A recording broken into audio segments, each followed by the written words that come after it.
Welcome to the Solo Mo Show, a weekly podcast hosted by Corey O'Brien, the social media strategist at Heat and author of thefutureofads.com. And I'm Adam Hellaway, CEO of the digital marketing agency Secret Sushi Creative.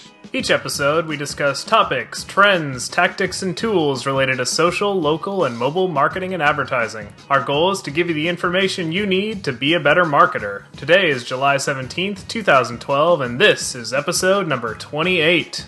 In this episode, we're going to discuss the state of social media analytics and how to understand your social media data. And we are joined today by a special guest, Aaron Robbins O'Brien from Viralheat. That's a familiar last name there, that last one. That is. How's it going, Aaron? It's good. Thanks for having me on the show, but not in the same room with you in our house. Well, we got to keep the audio pure. Then I'll speak less than normal. Uh-oh.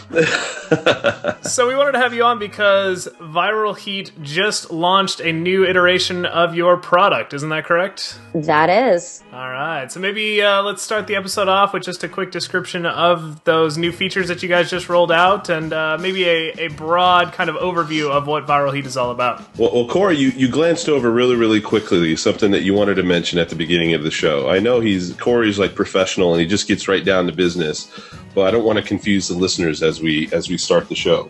I think what Adam's referring to is just getting disclosures out of the way. So, as we mentioned by the coincidental last name, Erin is actually my wife. So, she has graciously allowed me to test out Viralheat and, try it out for some of the clients that I work on and just see the types of data that it's sourcing. And I, of course, I've been a user for some time. I've known Aaron, obviously, along with Corey for some time, and I am a Viralheat user as well. So they're both users, and they're using me. So now that that's out of the way.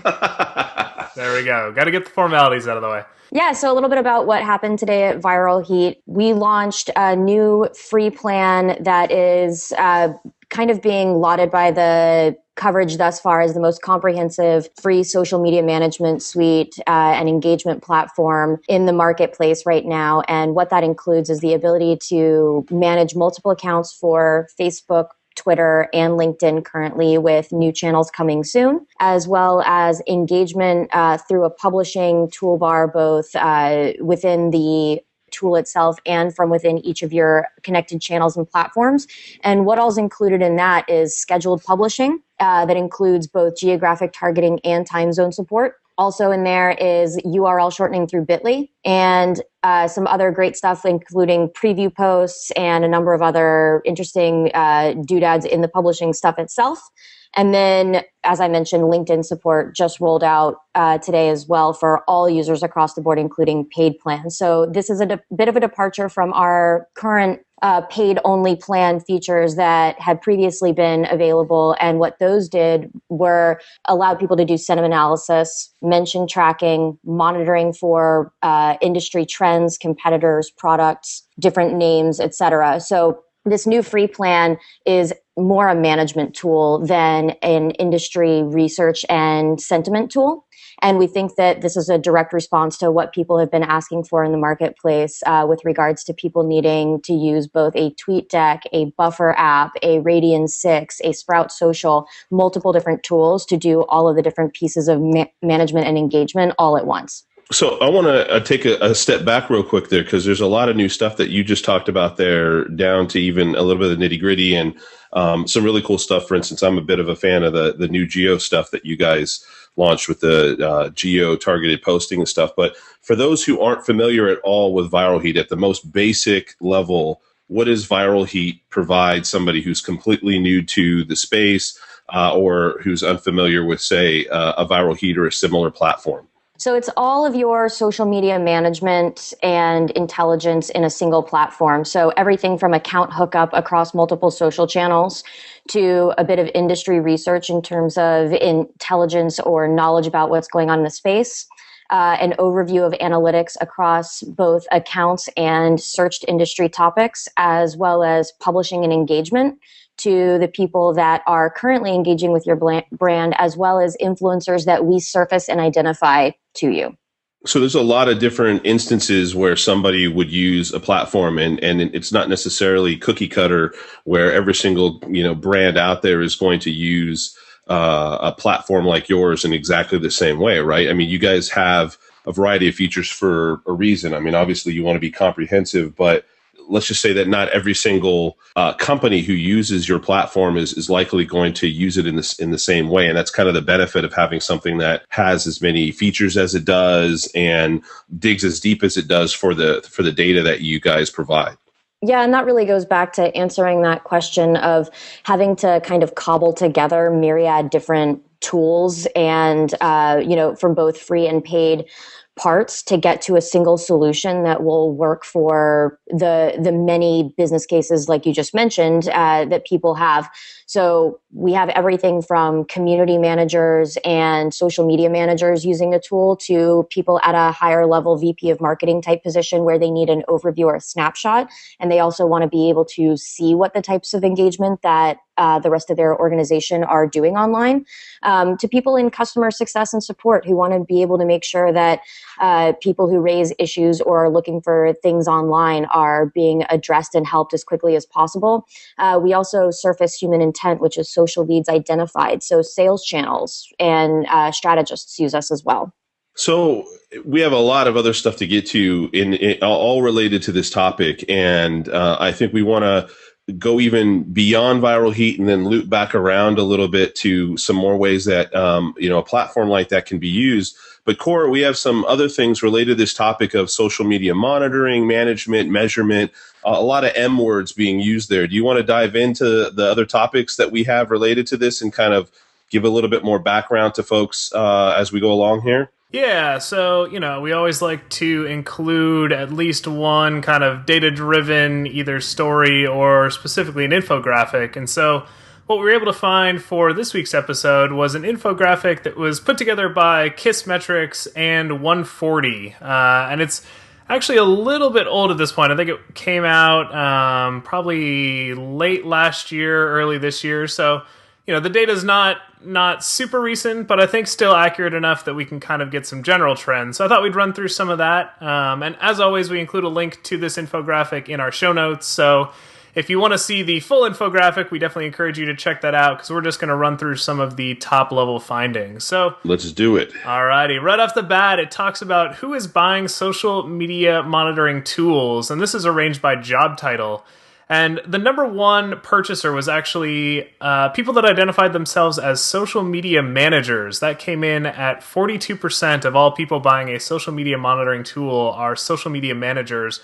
And then second place at 19.3%, that was agency professionals. So really, social media manager, that's typically somebody on the brand side that's managing the entire, breadth of social media for a brand. So they're looking for tools, they're looking for ways to help themselves do a better job.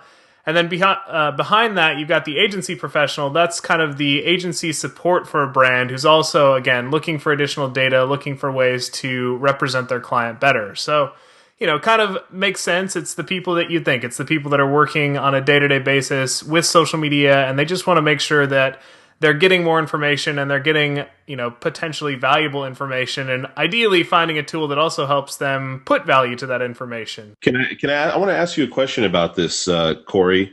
So it says that 10% in that pink area over there are marketing executives or identified themselves as marketing executives. Do you think in most cases, we find, and Aaron might have some input on this as well, that what's happening is that folks initially are using these platforms and then distilling down the information that ultimately makes it into the hands of the marketing executives or somebody else in the C-suite. So one way or another, the end users probably end up being folks that are marketing executives in some shape or form because they're being handed that information after the fact, right?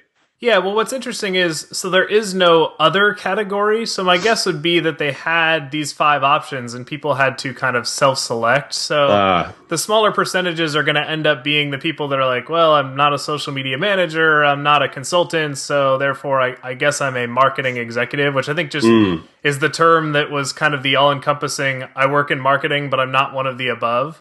But yeah, I think that a lot of times these tools are probably getting used by people who are in that more day-to-day, and they're, distilling down this information and then maybe even using the tool to create reports that's going into that executive team or that upper level management. But a lot of these are, really nitty gritty tools, and they've got a lot of information. And so for somebody that's doing it on a day-to-day basis, it's going to be a good fit. But for an executive, they need, the summary or a report that, somebody like a social media manager can distill out of that information. So what else do we want to go over here on the infographic?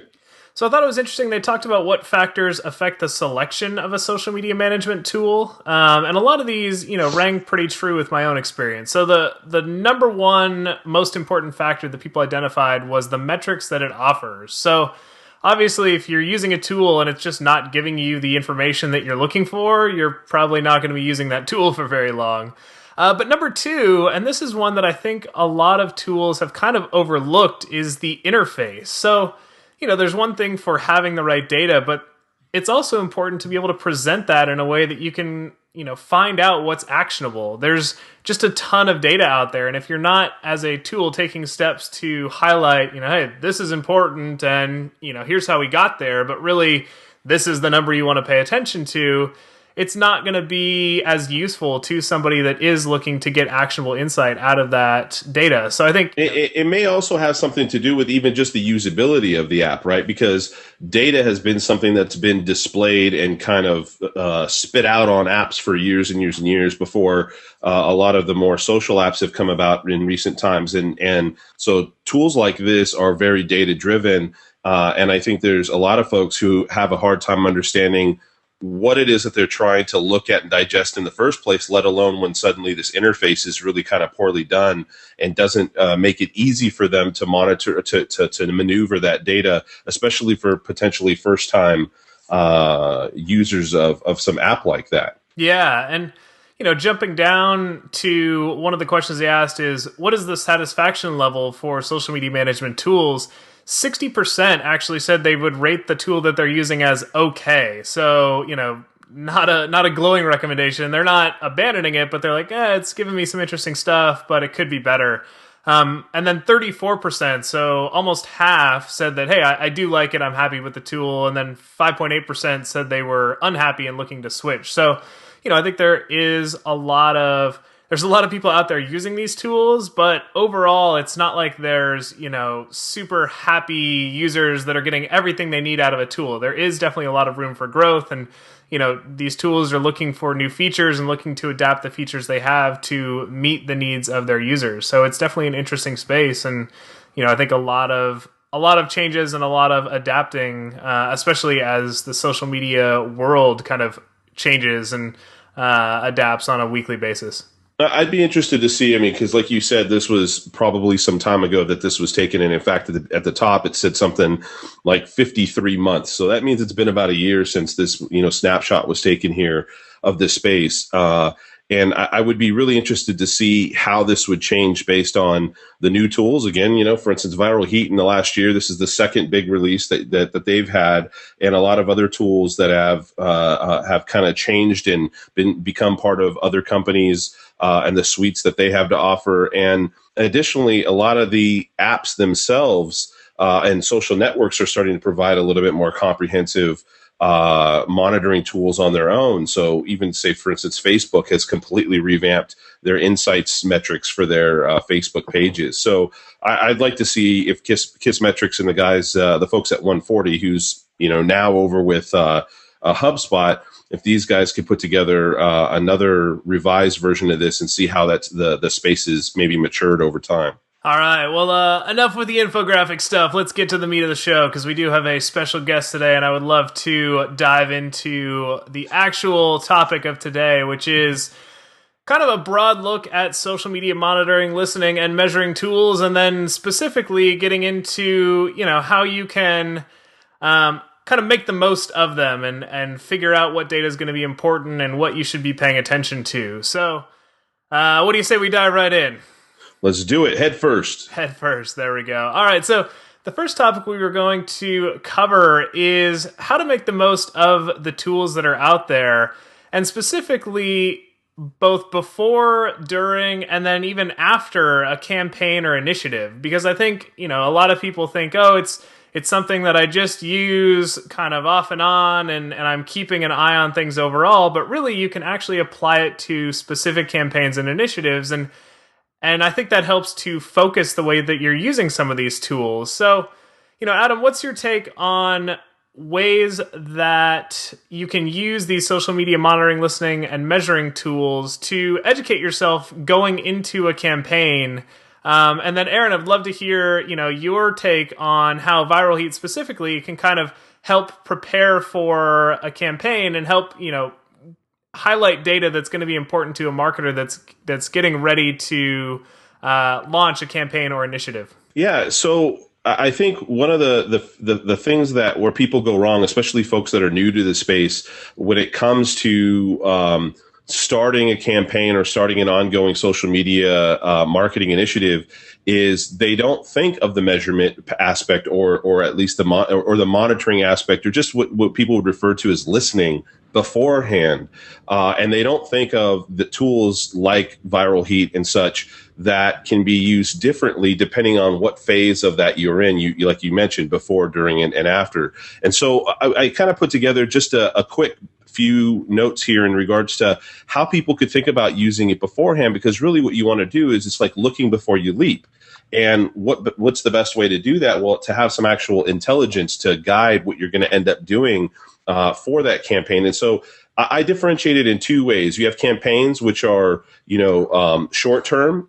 They might be a week, they might be a month, they might be a year, but bottom line is they're short term. And then you have kind of the steady drumbeat engagement and activity that you have for your social media efforts that's ongoing. And so this could be used in both cases. So a few of the things that you can do is, obviously you can listen before you leap. Listen to the conversation around your brand and actually think about how you're going to dip your toes in the social media water beforehand by actually listening first before you dive in and just start broadcasting your message with folks. I mean, really super simple, basic stuff. Understand the discussion related to a new product or service you want to develop. So using something like this to understand a marketplace or an industry, if you decide that you want to move into a new area and actually provide a new offering.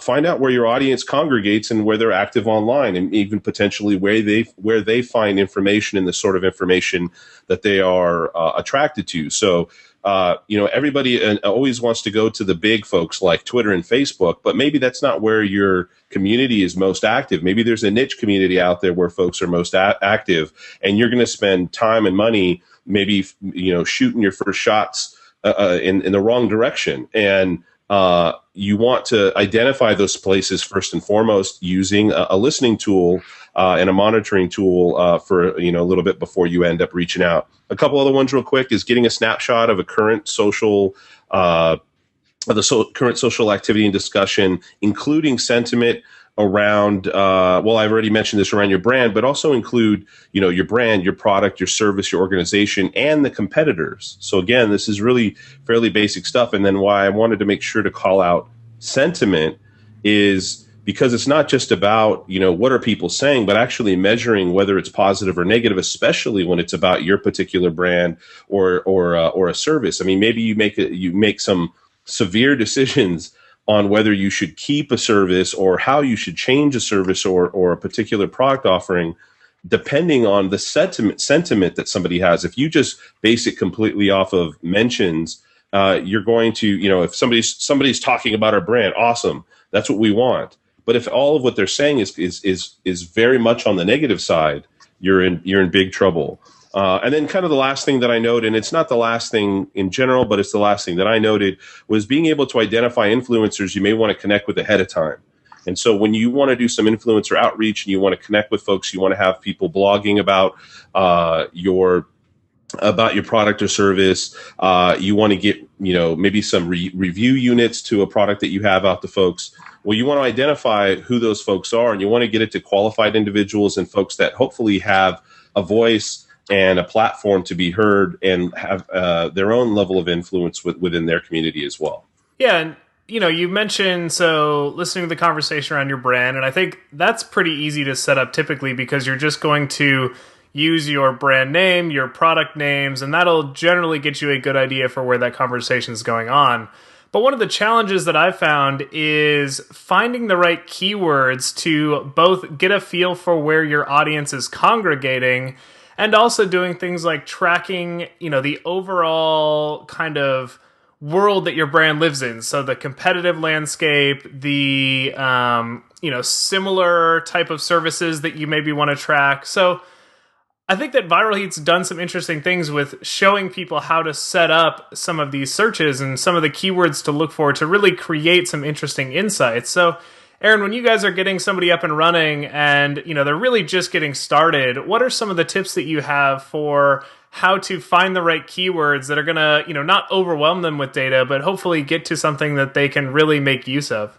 That's brings up a really good point that both of you touched on, which is planning before either a campaign or a new product launch or whatever it is that you are wanting to measure is, to set up keywords, you have to know a couple of things.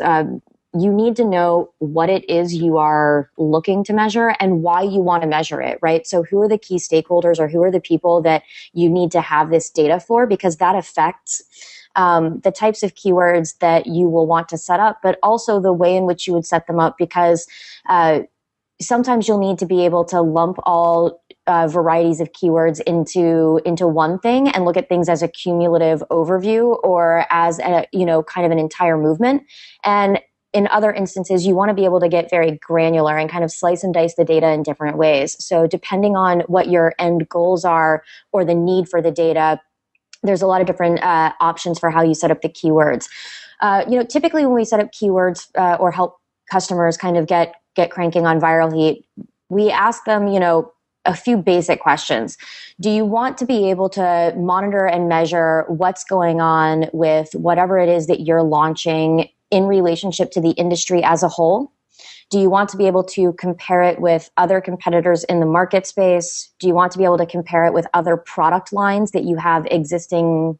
So you can actually say, Diet Coke and Coke Zero are performing X, Y, and Z against each other as at times they serve the same market.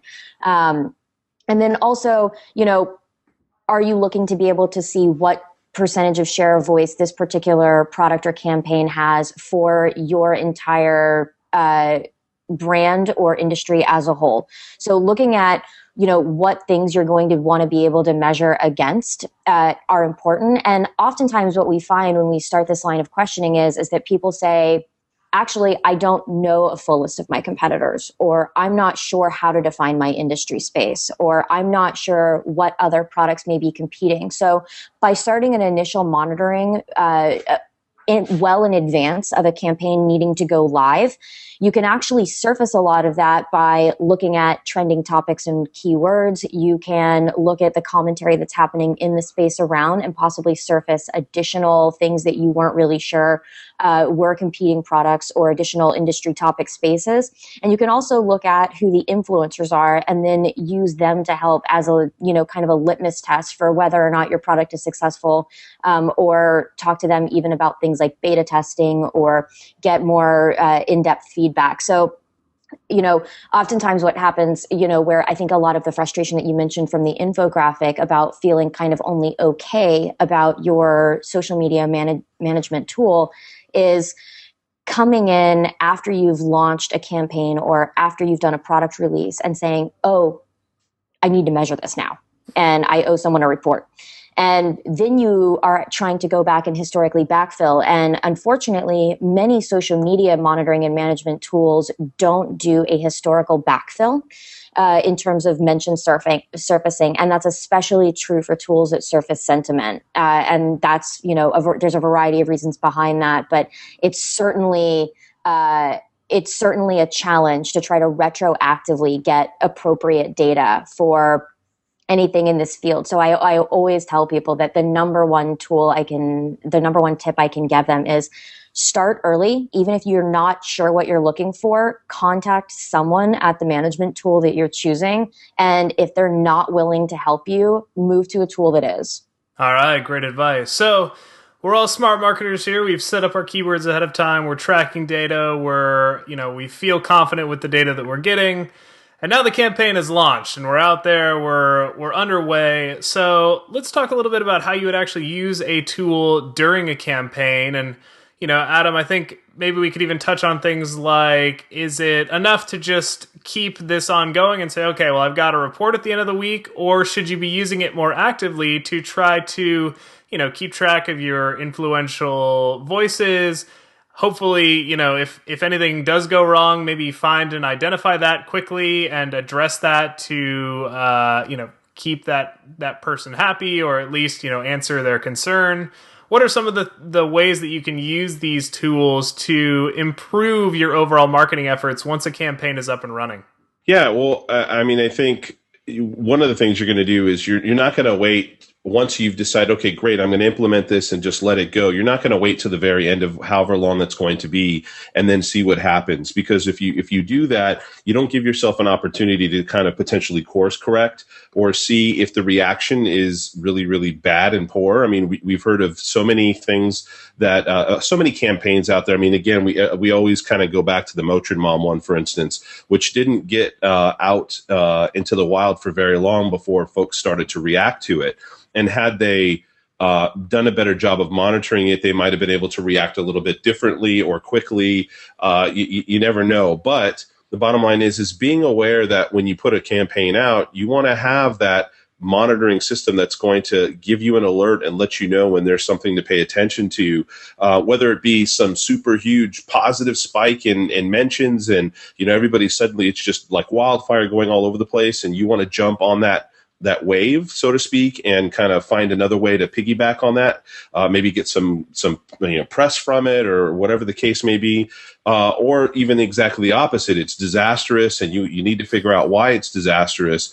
But one way or another, you've got to pay attention to it. It's not meant to be a thing where you just simply have a report and there it goes.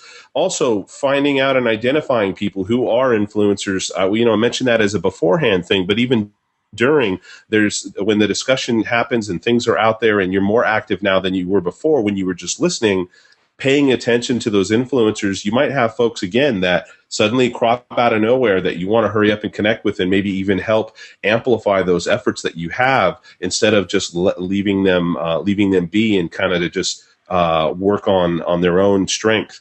So, and then I think one of the most important things to think about is not only just say, being reactive, but being proactive in the sense that when people are having conversations, you use these tools to actually engage with folks. So you actually sit, you listen, you find out where they're talking, and then you find ways of engaging with them. They're going to have questions. They're going to have comments about what's going on. And whether it's completely directed at you, whether it's actually directed at you or whether it's in general, it's awesome to be able to engage with them in real time when they're having those discussions. I remember. Funny thing is the new Foursquare app was launched, I don't know, a couple months ago, where they completely redid their application. And it was very interesting because a couple folks that I know were making comments about it online, on Twitter specifically. And then Dennis Crowley and a couple of folks, and Dennis Crowley is the CEO and founder of Foursquare, he and a few other folks from their team, even though it was something like 2, 3 o'clock in the morning, we're actually monitoring what people were saying and we're actually engaging with them and asking them questions about the app and telling them, please give us some more feedback about it. And I was quite impressed with that.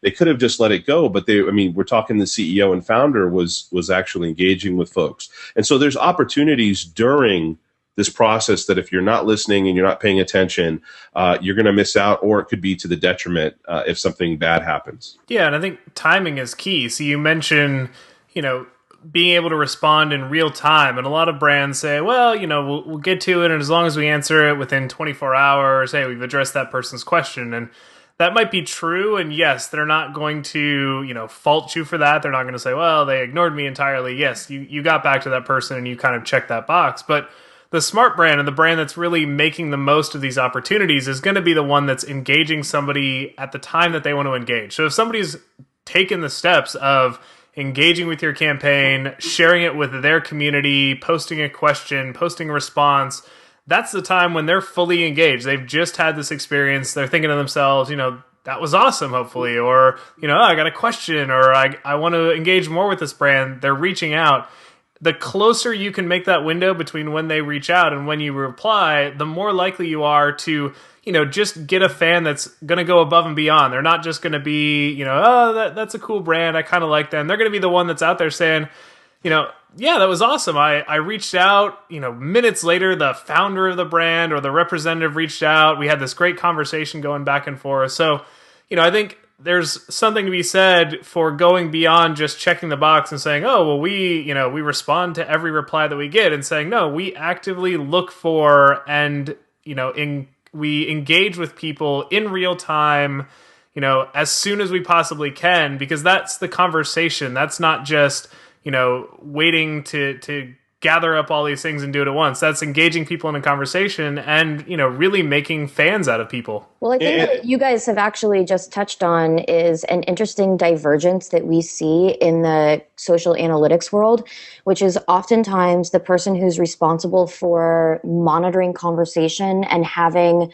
Corey, what you're mentioning as kind of that real-time engagement and conversation with people at the moment that they want to be engaged with is not the person who's directly responsible for analytics, measurement, and overall marketing statistics at the end of the day, at least not in the case of oftentimes medium to large to enterprise businesses. So that divergence has created kind of a weird cutoff of the people who are most responsible for this type of brand engagement, not accessing or readily utilizing all of the analytics and information that is at their fingertips. So I think that as this, kind of community manager and social media manager role evolves, those people in that field will have to become data natives, will have to become analytics natives in order to survive. Because I think that checking the box of I printed out a report and handed it to an executive, or I printed out a report that shows a number of tweets will not be enough for very much longer.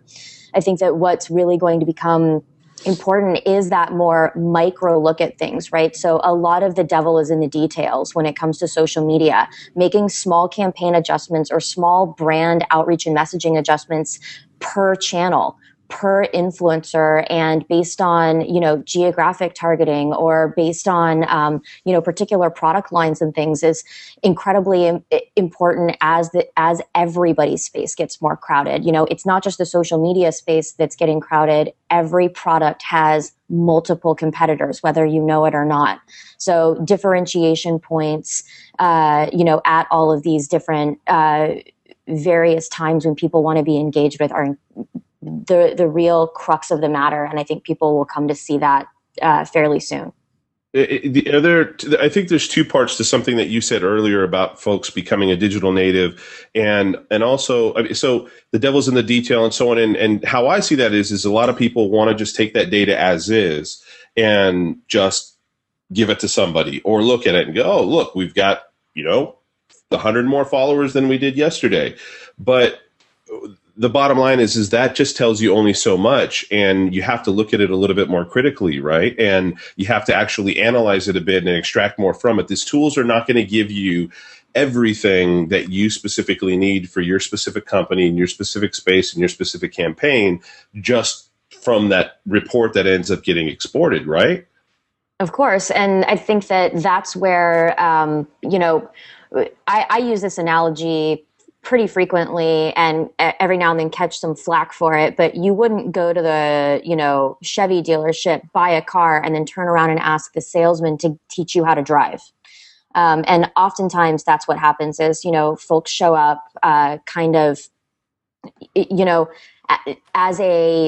this market is still very nascent and new.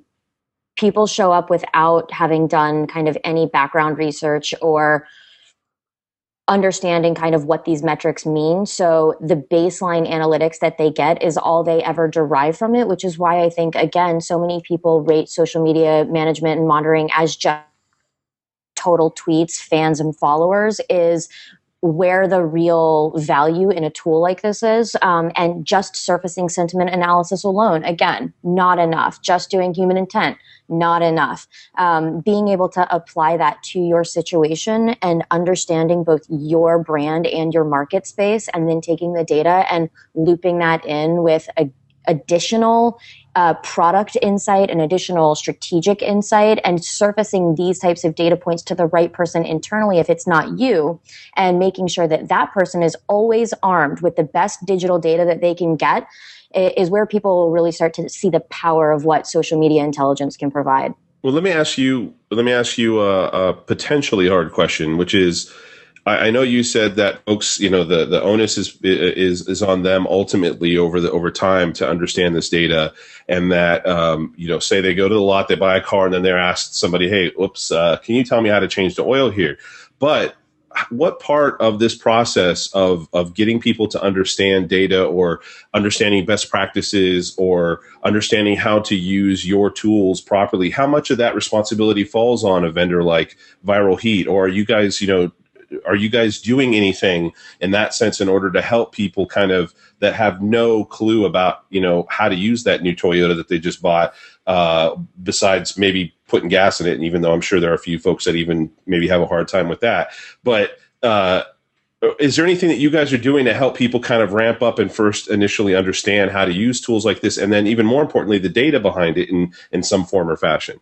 Yeah, of course. So, that's why I was kind of prefacing that every now and then that analogy gets a little bit of flack. Is we understand that, one, the market is very nascent, as I said. So there's always going to be an education curve, even for people who are digital natives, not just because the market is new, but because every tool is new. So regardless of what car you buy, if you move from a Chevy to a Mercedes, there's going to be some kind of learning curve in the UI of how you deal with that experience. We take a lot of pride personally on, we've created a learning center. There's multiple options for how to get involved with your tool. We have everything from printable PDFs to HTML landing pages to video self-service models. We also have a customer success team that is diligently monitoring the web at all times. In fact, they're on here right now making sure I don't say anything too stupid to you. We're always looking for ways to let our customers give us feedback. In fact, oftentimes if you email the company and want to specifically know how to use a particular tool, you will get a response from me, the CEO, or the CTO directly.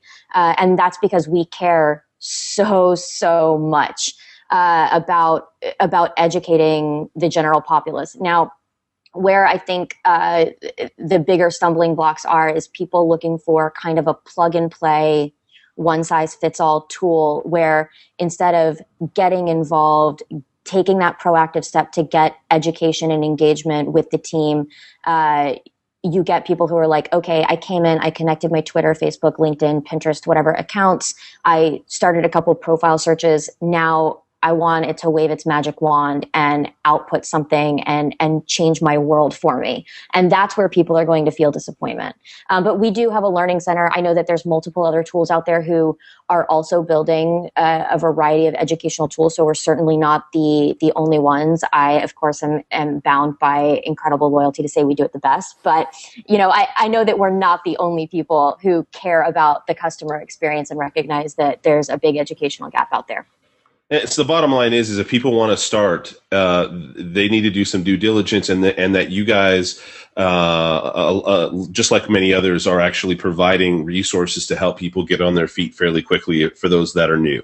Yeah, because we understand that a customer will only stay a customer as long as they're deriving some sort of value from the product, right? So even with the free product, where you don't ever have to quit because you're not paying for it, we look at things like engagement stats. And so if, 10 million people use the tool, but only 5 of them are ever actually using it regularly, we consider that a failure. So we want people to use it and use it well. Great. So we got much more here. So Corey, where do you want to move on to next? I was going to say, so we are once again imagining ourselves as the very active social media marketers. We're using the tool, we're using it correctly. The campaign is now over, so we just hit print and send the report off, or are there additional steps that you can take to take advantage of a social media tool to maybe, get some lessons from the campaign you just ran and prepare yourself better for the future? What is your take on, after a campaign, how to make the most of the tools at your disposal? I mean, I think this is the place where most people gravitate towards when they think of these tools. I think that they forget the beginning. They somewhat think about the middle. I think it's the end, which is what they're always thinking about at that point. And so, I mean, I'd say obviously you're looking at the overall effectiveness of whatever it is that you did, and hopefully correlating it to things like your actual website metrics, for instance, right? So your Google Analytics and so on. And so you're taking a look and seeing how did this work throughout all of the entire ecosystem of what it is that we set up for this particular campaign, or again, this ongoing effort.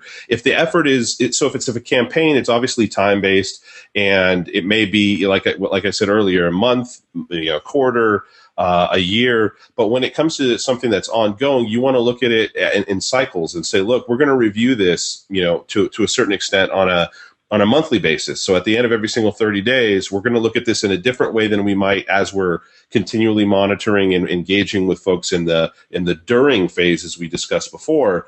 And then that way you could have a little course correction. And so maybe you look at it differently at the end of every month, at the end of every quarter, at the end of every 6 months, and then eventually at the end of every year. And again, that's specifically for the ongoing initiatives. And you're likely going to want to kind of juxtapose it against, again, your actual website traffic and so on. But what are you also doing in the traditional marketing sense that you might want to correlate some of that data to? So are you doing anything in regards to your television commercials? Are you seeing some activity when your television commercials in certain markets are happening more often in the evening versus during the day?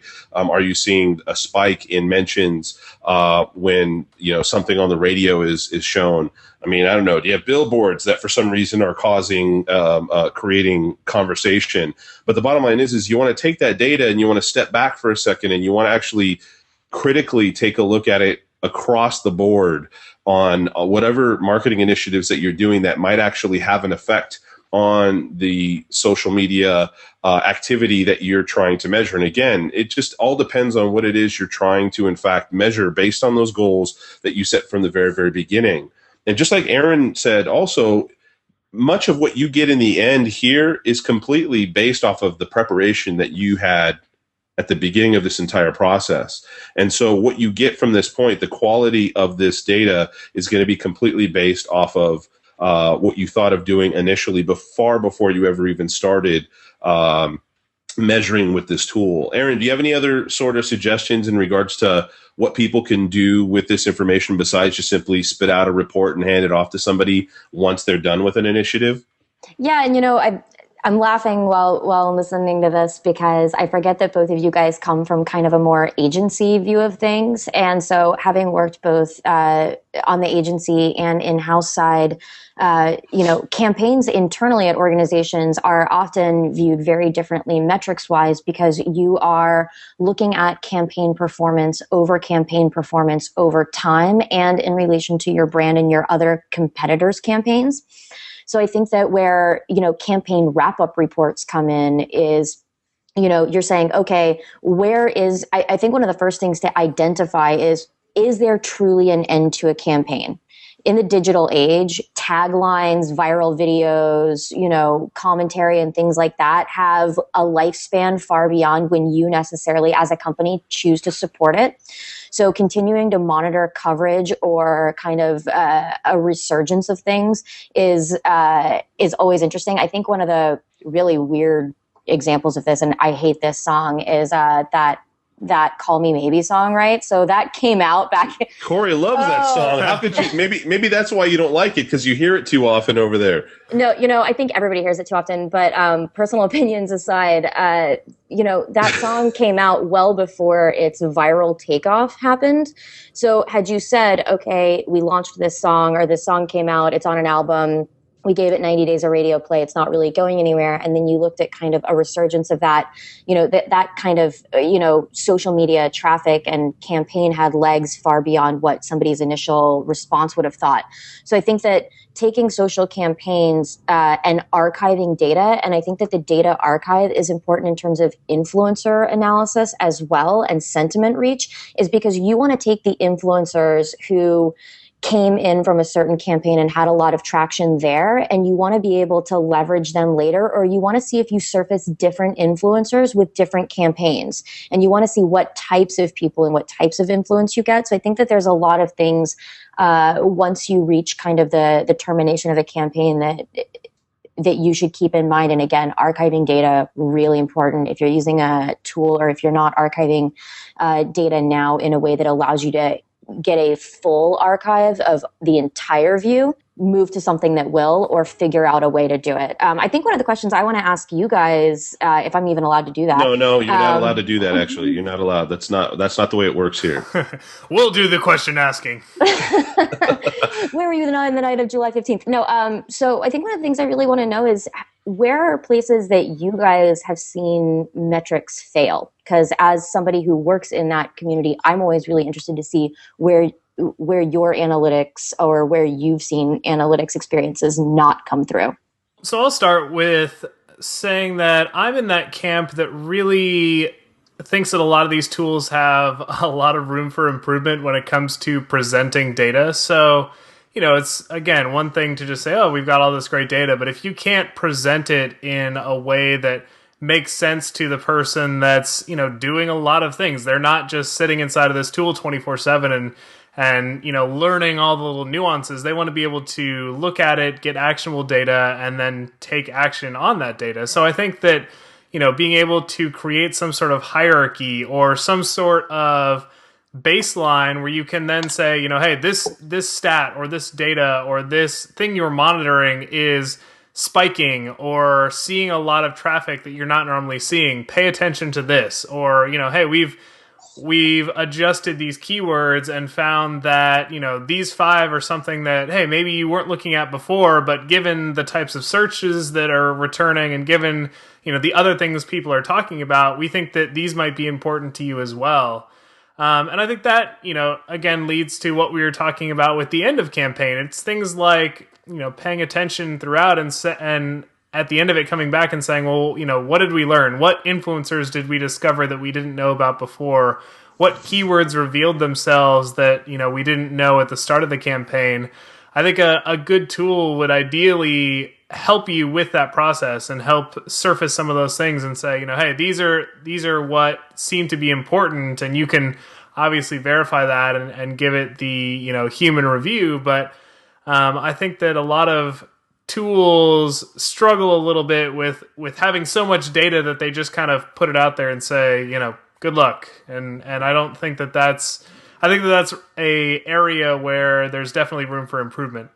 I think kind of mapping, I see a lot of folks that don't, especially, the decision makers, the folks higher up on the food chain, who ultimately don't understand what value to map to the metrics, meaning that, and I think we talked about this, Corey, when we had the interview with Jay Baer, for instance, where he talked about just a like on a page, meaning like, we have the Solo Mo show, it's on Facebook, go there and like our page. And that for some strange reason, that one metric of you liking our page is much more valuable than anything else, or somehow has really a value to it. And really, in fact, all it does is connect you now to us.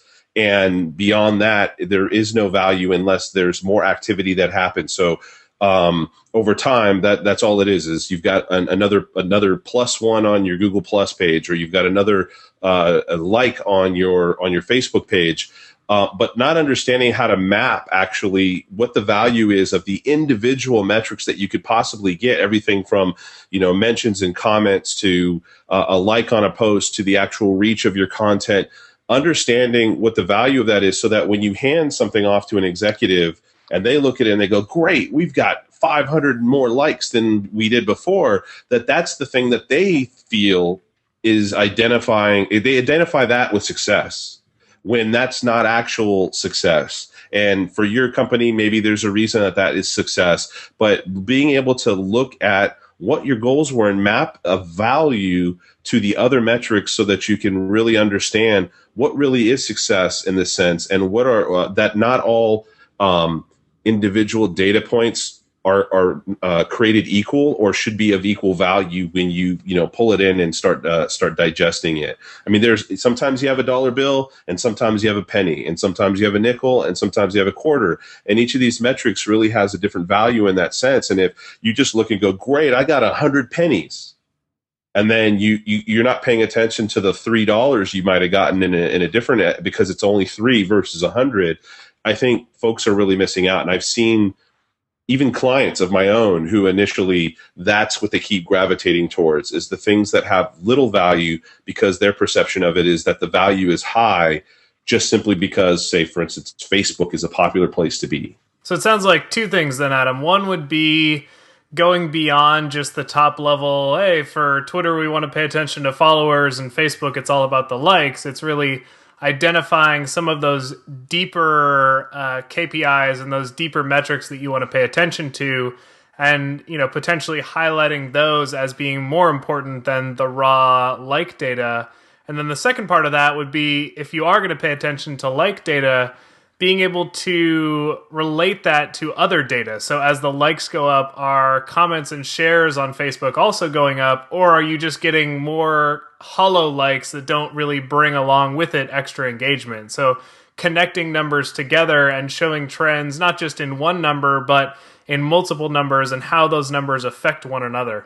Yeah, I mean, that's an awesome point right there. And if you can't connect the dots, then you're not looking at the big picture. You're looking at each thing individually. And I think back to what Aaron was talking about being data natives and being able to understand the data. It goes to just not reading what's on the page. I mean, it's like saying I'm reading a book right now, and I'm phonetically pronouncing everything that's coming off the page, but does that mean I'm actually understanding the essence of what's trying to be explained here? And it's not, I don't think, too much to ask of folks to actually put a little effort into trying to make that happen, even if on a cursory level. All right, so we walked through a specific campaign, looking at before, during, and after, and maybe I think now it would be a good chance to dive into some specific issues around some of these tools, and look at some of the broader topics that I think would be interesting to the audience that's potentially considering some of these tools, or just trying to figure out what they need to be considering when they are evaluating these things. And one of the first that I thought would be, kind of a good discussion topic to dive into is using monitoring, listening, and measurement tools to either prove, hopefully, or at least measure ROI. So, I think ROI is the buzzword that everybody likes to throw around. Oh, what's the ROI of the campaign? Are we getting positive ROI? And what does the I mean in ROI nowadays, and right? Exactly. How do you define that I? And so a lot of these tools came out initially and said, oh, well, you need a tool. You need us to help you define that ROI and help define success for an overall campaign. But is it as automatic as that? Can you just fire up one of these tools and suddenly have a good idea for the return on your marketing spend? Or is there more to it than that? And if so, how can you actually set yourself up to be successful and be able to measure things like your return on investment? And we're going to toss that and punt it over to Mrs. Viral Heat herself. I'd like to know what you think about that, Aaron. I think that there's a lot of misunderstanding about social ROI in the idea that as soon as you turn on a listening tool or fire up TweetDeck, that because you're now paying attention to it, it's now got ROI. And that's not to say that that's false, but those conversations were happening before you ever started monitoring it. So taking that as a marketing or social media manager and immediately attributing it to something you have done, I think is kind of a false positive. And I know that makes a lot of people really upset to hear, but the fact of the matter is those conversations were going on before you jumped in. When it comes to defining that ROI, I think this goes back to talking about at the onset of an engagement with a brand and with a campaign, understanding how your company measures success. And you guys both touched on the idea that, somebody may see 1,000, Facebook likes as success, but is that the way that that's truly driving anything beyond just a like? What's engagement past that? Does it mean that they're actually clicking through to your website? Does it mean that they're becoming a brand evangelist? Like the many other possibilities for what happens once you've gotten somebody to click on something or follow you or take an action. Before we kind of dive into that, I think it's important to go back and say, when you're determining at the onset of an engagement of any type, your metrics should be flexibly fixed. And by flexibly fixed, I mean you may determine KPIs and what your ROI situation might be at the beginning, but other things may surface throughout the course of this that can take on an entirely new significance or importance that may cause you to course correct, trump other things, may cause you to focus direction that detracts from your original ROI or KPI indicators and move into something else that has possibly become more significant to you. And ensuring that communication happens throughout your organization or to your client and agreeing that is a new measure of success will help you re-engage with your tool the most successfully. Good advice. Yeah. So again, it's back to making sure that at the onset, like ROI is not we've determined what ROI is for brand X, and this is always going to be the ROI. It's ROI based on campaigns because, every campaign should have a different goal or should have different pieces to it or should have different messaging or possibly encompass new channels or, utilize those channels differently. So if we as marketers are always seeking to roll out a campaign or engage with our audience in the most effective way possible, it means we're always evolving and learning and doing things a little bit differently the next time around, which means your ROI situation in the KPIs you set also need to be evolving. So if you're still using the same KPIs that you used 6 months or a year ago, then I would say that the first thing you need to do is kind of go back and reevaluate whether or not that's still the structure that's going to help you. Now, is ROI always tied back to whether or not the dollars went up or not? I mean, by dollars, I guess, are you talking about did you sell more product or? Yeah, is ROI in the end always associated with a dollar sign? I think it depends on what organization you're working for, right? So, that's why I'm saying it's such a subjective terminology. There's a lot of, soft ROI that people talk about now, which is general goodwill and brand ambassadorship and evangelism and all of these things. Now, the idea is that all of these soft ROI metrics should eventually drive some sort of dollar engagement back to your product, even if you are an established industry leader. And what you're saying is that we are just holding our market share and continuing to dominate. Or if you are a small niche provider and you're saying that we are continuing to keep this market in focus, I think that there's often this thought that if your dollar or if your, ROI is not tied to a significant upward trend in monetary change, that you've somehow failed. And for a lot of big organizations, the addition of social media is not going to always positively affect the bottom line in a hugely measurable way. What you can do is prevent it from negatively affecting it. And I think that kind of keeping a handle on your marketplace with all these new feedback channels is oftentimes a big enough win. All right, well, I'm going to dive into a potential hot button issue then, because it's something that I know comes up a lot of times when people are talking about these social media tools, and especially when it comes to making the most of it and potentially judging one against another. So I'll pose the question to the both of you and feel free to jump in if you want to be the first to answer it. How important is understanding sentiment when monitoring and measuring social media marketing? And is it enough to just kind of set it and forget it and let the tool take care of it? Or are there steps that you need to be taking to improve the accuracy of the sentiment that a tool is hopefully providing you?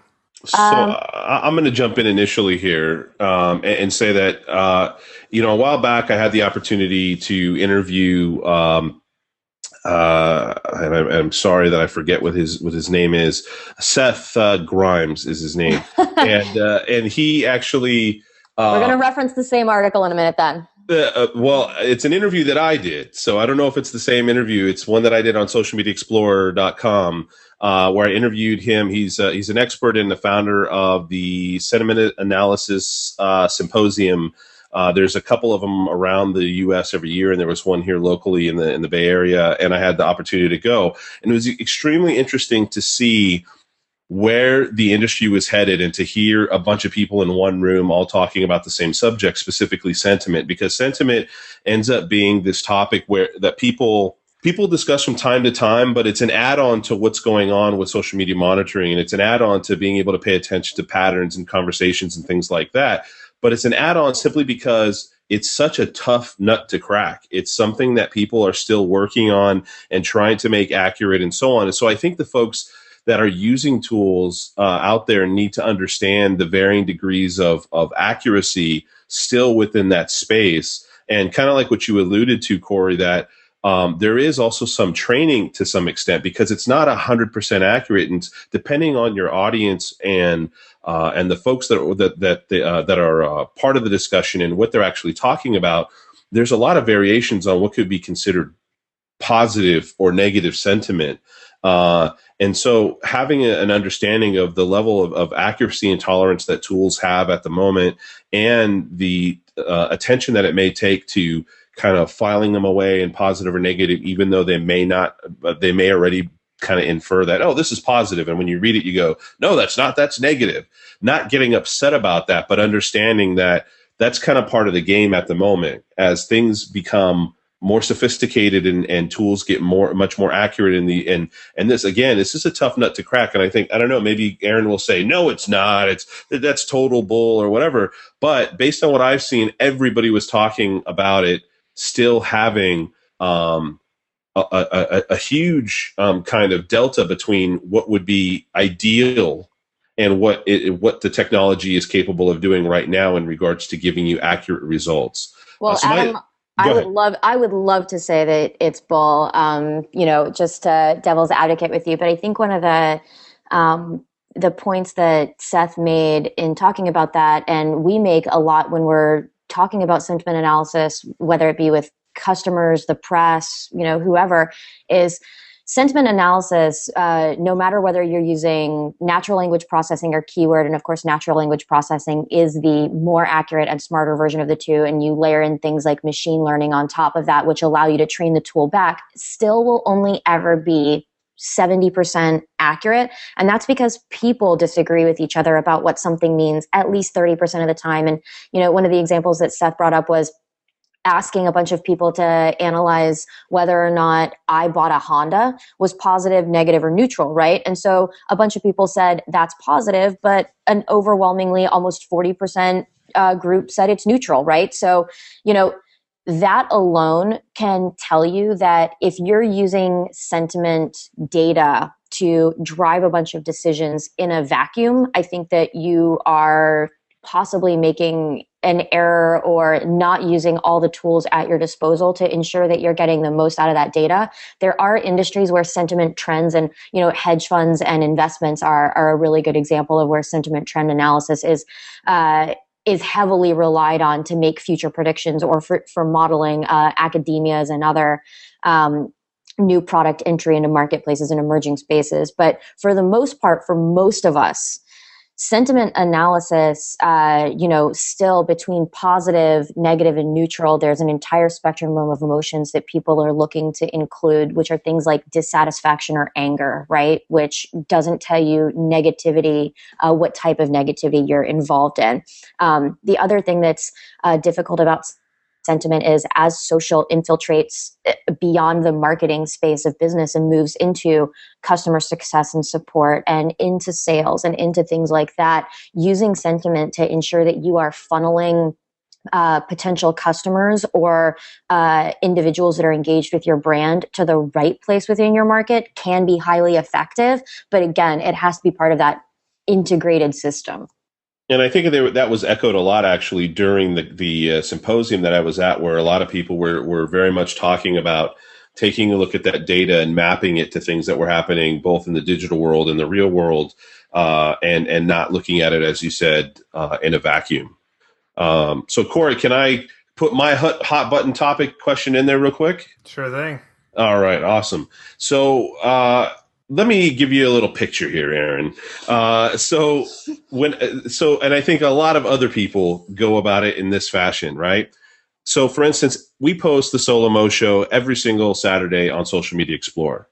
Every few weeks or so, I write a post, for instance, on socialmediaexplorer.com as well.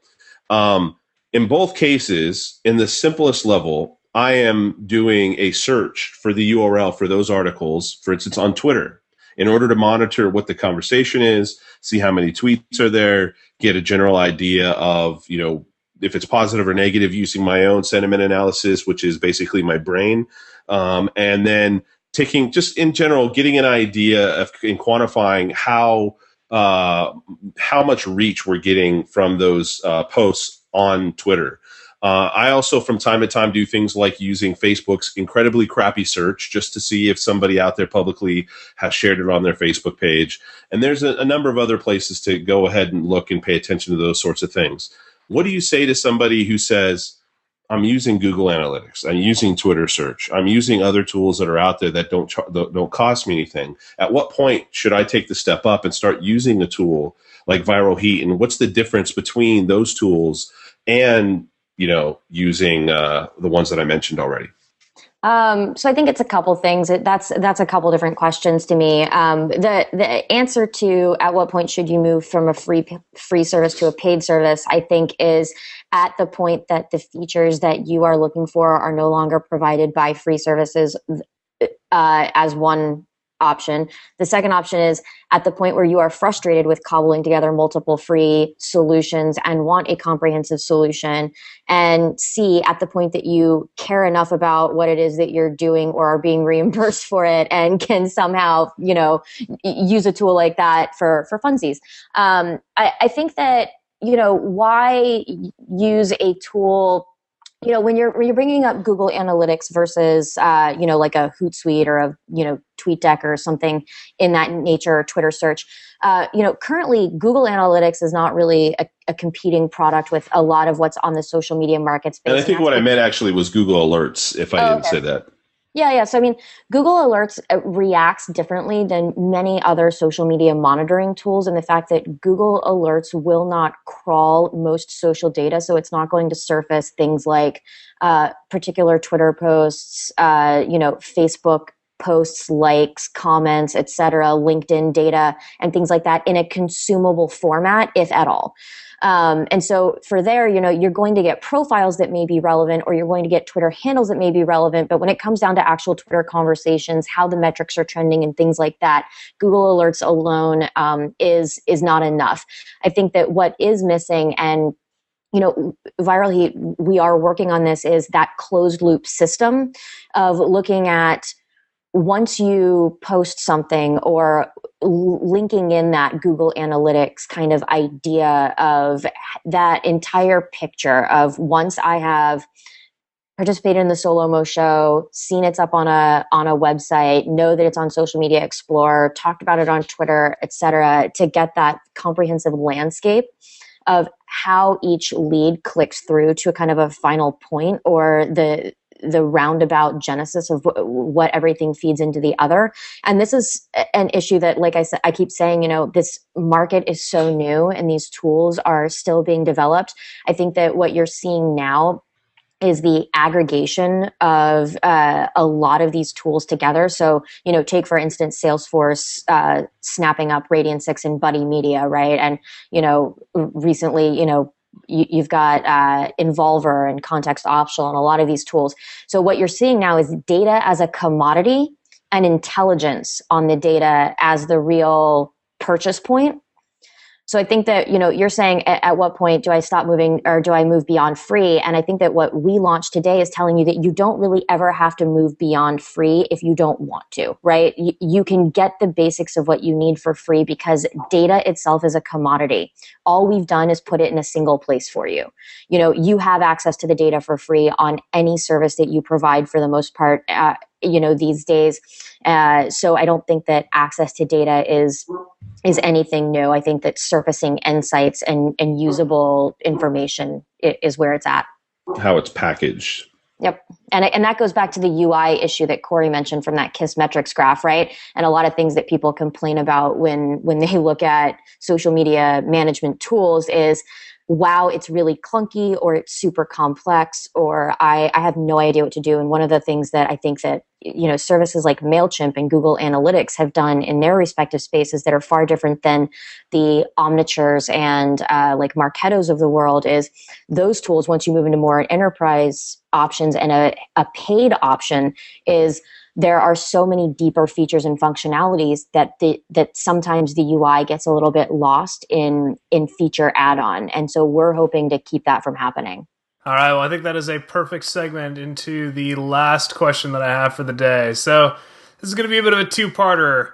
First part is, what is the future of social media monitoring? What does it look like? So the reason this splits into two is either Aaron, insights into what you guys are planning for and maybe what the future holds for tools like Viralheat, or for Adam and myself, what are maybe some hopes and wishes for the future of social media monitoring? What are some features that we'd like to see added or improved, or things that we'd like to see maybe taking more prominence in some of these tools moving forward? So since Aaron just gave a couple of good insights into some of the things that Viralheat's working on, I'll pass this over to Adam and just get your take, Adam, on what you would like to see for the future of social media monitoring. Well, I think for me, I would really, really like to see in the near future a platform that really helps you understand the metrics and reach and engagement and so on related to images. And so we've already highlighted a couple that are trying to make that happen. But they're working outside of the entire ecosystem and all the data that's trying to be pulled together in one place, like Aaron said, in a tool like Viralheat. And so these other tools are almost like being created as separate entities that are strictly focused on, for the most part, Pinterest. But I would like to see, if I was to go ahead and generate an infographic and put it on my blog and do some other things, on Pinterest and some of the other sites that are out there that I could likely share image-based content.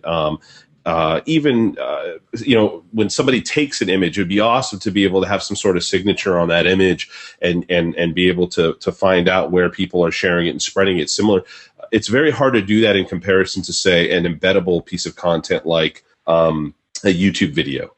When the YouTube video is posted someplace, where it's being posted, where it's being embedded because of that embed code. It's still residing on YouTube, but with images, it's a little bit more difficult. So it'd be really awesome to know, because I think not everybody is taking images and using them in a fashion that is beneficial to you as the creator of that image to understand where it is ultimately when it ends up, getting right-clicked and saved on somebody's desktop and used elsewhere. Not to say that that's an easy problem to solve in that sense, but I think any sort of thing that would allow somebody to at least understand where their images have been distributed to and the sort of clicks that they're bringing in and shares and so on would be one step up here. As Corey and I have talked a lot about images becoming a really important part, for instance, even with Instagram, in how people are marketing right now on social media.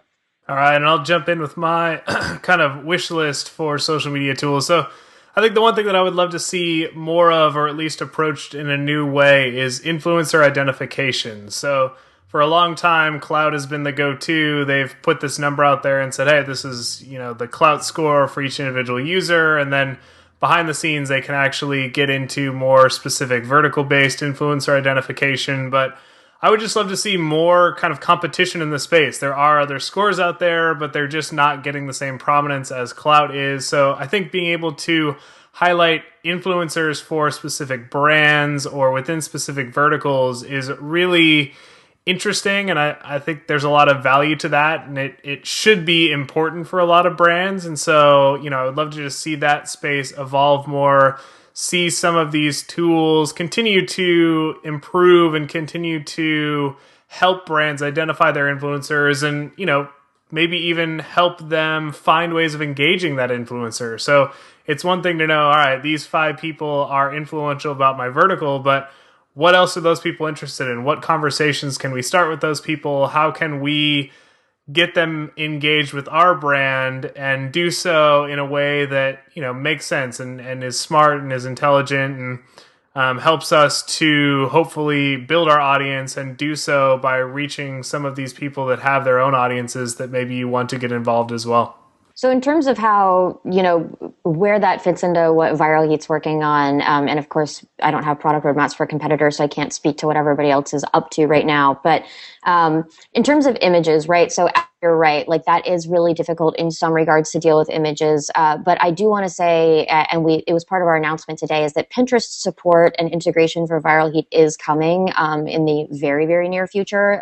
We're talking weeks. But one of the things that we always concentrate on is thoughtful integration.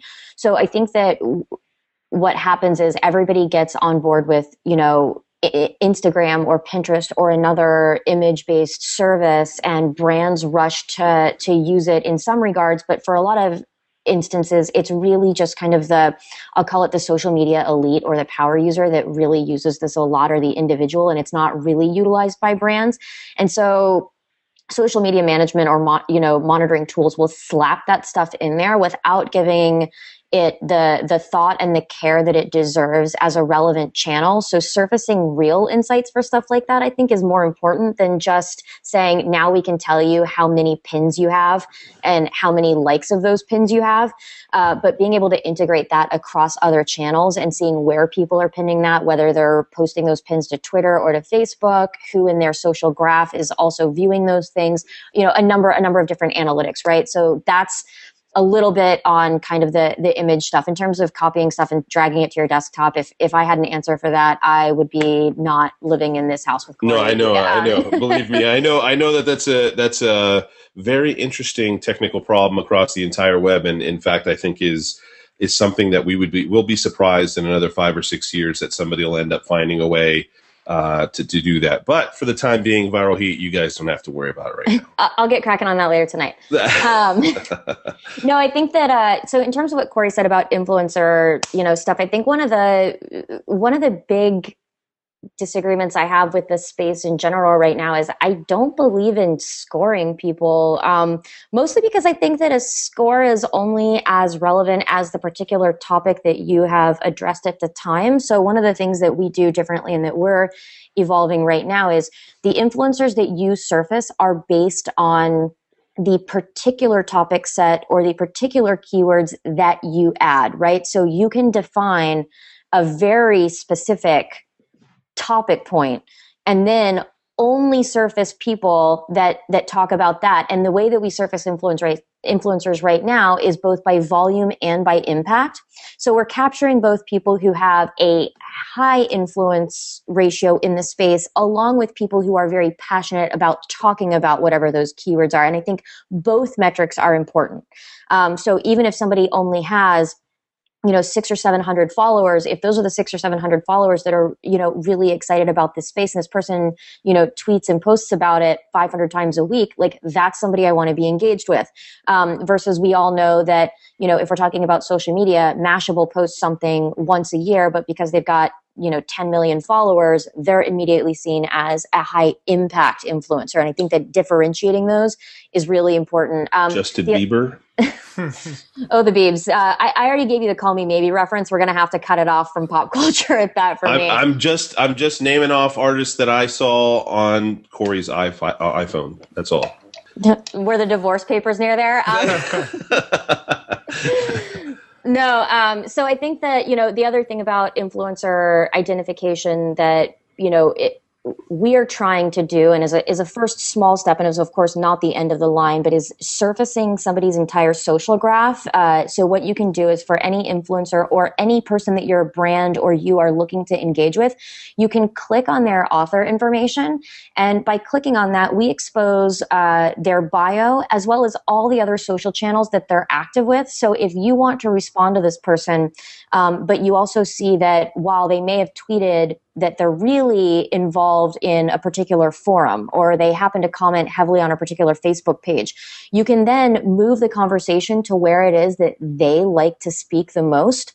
Or you can see, hey, this person may only have 600 or 700 Twitter followers, but they are highly influential in, a particular forum space, or they post a lot to a Tumblr blog, and they have a bunch of followers to that. So I think that this goes back to what you said about really understanding engagement wise, how, where, and when does this person want to be engaged?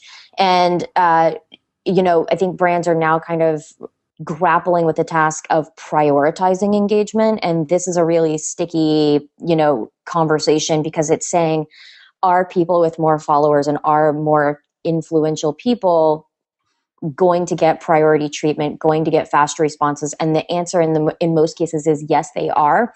But what we want to do is we want to lessen the amount of feeling that your follower count makes you deprioritized by small, medium, or large brands.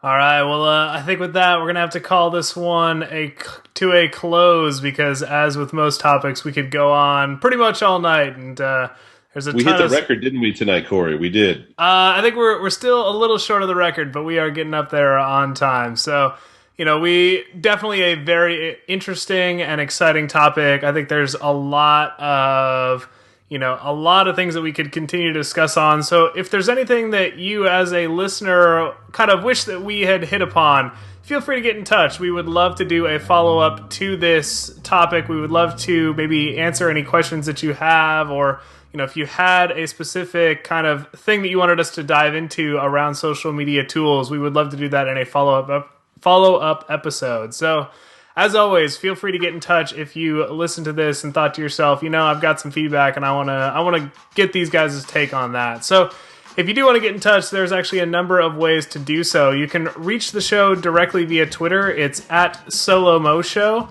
Or you can reach myself directly. I'm at Corey O'Brien. I'm at Secret Sushi. And if you have any questions for Erin, she is available at Texas Girl Erin. You can also reach us via email. We're happy to take questions that way as well. It's solomoshow@gmail.com. Or if you prefer to connect directly with us through social media, we have a page on Facebook, we've got an account on Google+, and we also put all of these shows up on Pinterest. So if you just search for Solo Mo Show there, you will see our various social media platforms and ways of getting in touch. And as with every episode, all the links that we discussed today, as well as the links to the social channels that we just mentioned, can be found in the show notes. And those are available either at solomoshow.com or in your podcast player of choice. And they're also, if you're watching this on YouTube, they are in the description. So go ahead and expand that, and you'll find all of the show notes for today's episode, which help you to kind of follow along with and keep up with this discussion, and hopefully dive deeper into some of these topics if something sparked your interest and you want to get a little deeper into that topic. And with that, we will call this episode a wrap. So thanks to our special guest, Erin, for joining us this week, and we hope everyone enjoyed the discussion. Take care.